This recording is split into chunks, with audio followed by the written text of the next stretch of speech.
Всем привет, с вами Саша Андреев, и сегодня мы будем крафтить кое-что.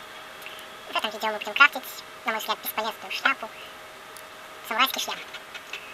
Тут даже легендарный толком ничего не дает, хотя 10 брони, вот это все до 15 уровня может и полезно, а так, по сути, шапка говно. Но мы сейчас попробуем ее скрафтить и посмотрим, что нам попадется. Будем крафтить с этой страницы. Здесь ничего не куплено, ни одной шапки. Обычно, когда первый раз крафтишь, попадается добротная, но сейчас проверь. Итак. Забыл уже самурайскую. Сейчас.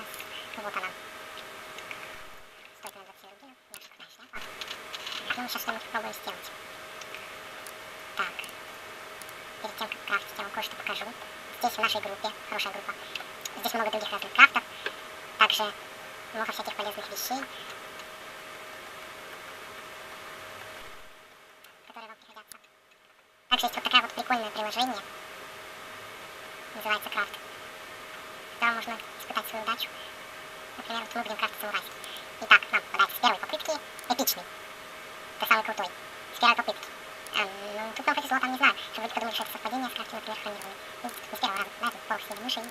И с попытки 22 мы собираем эпичный. В общем, такое прикольное приложение, которое есть в нашей группе. Итак, будем крафтить самурайский шлем. Так. Сначала покупаем его. И вот самурайский шлем. Теперь, когда он у нас есть, мы попытаемся его собрать. Итак, 5 вариантов. Эпичный тут самый крутой. И что ж, нам попадается жестокий самурайский шлем. Это после эпичного идет. Ну, если считать, что с первой попытки и у вас, скажем так, уровень так вот 7, то вам, считай, попалась очень хорошая шляпа. Брони 10, здоровье 80, защита от яда 10.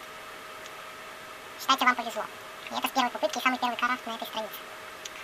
Ну что ж, крафтите эту хрень только если у вас уровень ниже так 15-го, так как это очень дорого и шапка не очень крутая. Ну что ж, вступайте в нашу группу, ссылка будет в описании. Ждите новых крафтов, подписывайтесь на наш канал. Всем пока!